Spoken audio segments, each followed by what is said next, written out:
তোমাদের ৫ নম্বর প্রশ্নটি নিয়ে আজকে আলোচনা করব।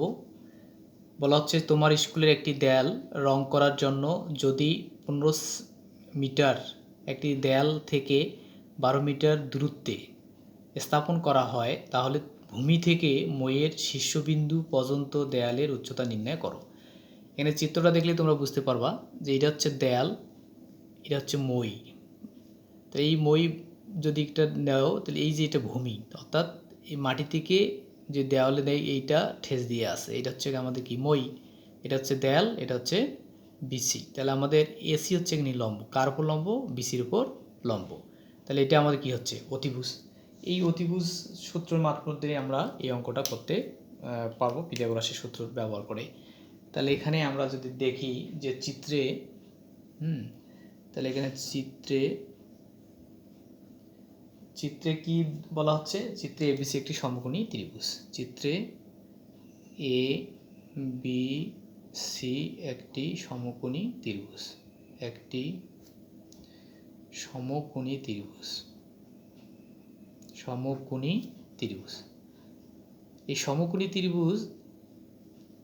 ত্রিভুজে আমার দুটা কিন্তু ইনফরমেশন দেওয়া আছে, বিসি দেওয়া আছে আর এবি দেওয়া আছে। এবি কিন্তু এখানে অতিভুজ, আর এখানে বিসি হচ্ছে আমার কি? ভূমি। তাহলে আমার এখানে লম্ব নাই। এই লম্ব যদি আমরা দেখি দ্রুতে স্থাপন করা হয়, তাহলে কোনটায় থেকে স্থাপন করা হয়? যে এত মিটার একটি দেয়াল থেকে ১২ মিটার দূরে। তার মানে এই যে দেয়াল সি বিন্দু আছে, সি বিন্দু থেকে ১২ মিটার দূরে কি করা হয়? মই দূরত্বে স্থাপন করা হয়। মইটা স্থাপন করা কোথা থেকে? এই যে দেয়াল আছে সি বিন্দু থেকে বি বিন্দু দূরত্ব। তাহলে আমরা এখানে দেখো যে এসি ত্রিভুজ, সমকোণী ত্রিভুজ,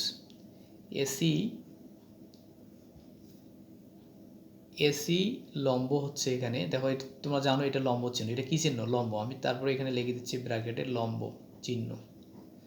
লম্ব চিহ্ন কি হবে এখানে? কার উপর লম্ব?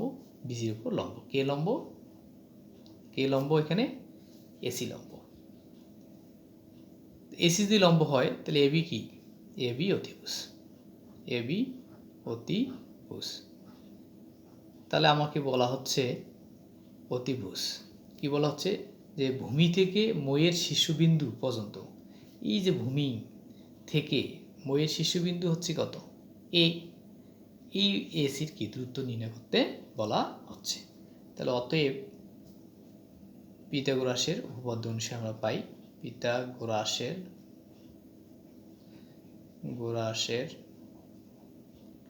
উপপাদ্য অনুসারে বা অনুযায়ী লেখো, অনুযায়ী কি পাবো?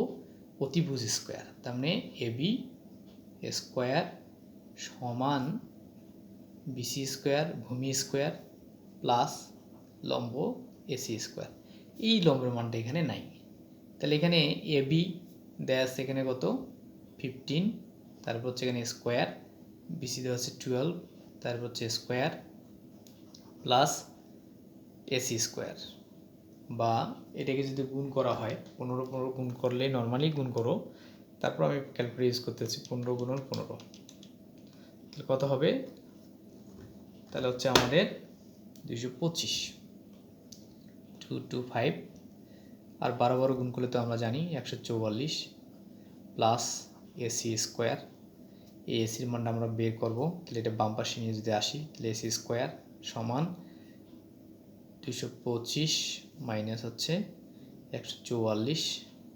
এটাকে যদি আমরা বিয়োগ করি তাহলে কত আসে দেখো? এসি স্কোয়ার, তাহলে এখানে 4 আছে, 5 মিলিতে হচ্ছে 1, 4 আছে, 12 মিলিতে হচ্ছে 8, হাতে 1 এটা। তাহলে এই যে আমাদের 81, তাহলে আমাদের এসি বাই করতে বলছে, অর্থাৎ এসি সমান রুট, এখানে স্কোয়ার তাহলে বেশি কী হয়? রুট হয়। তাহলে 81, তাহলে অতএব এসি ইকুয়াল হচ্ছে 9 সেন্টিমিটার। তাহলে আমাদের ভূমি থেকে মইয়ের শীর্ষবিন্দুর দেওয়ালের উচ্চতা কত? তাহলে নির্ণীয়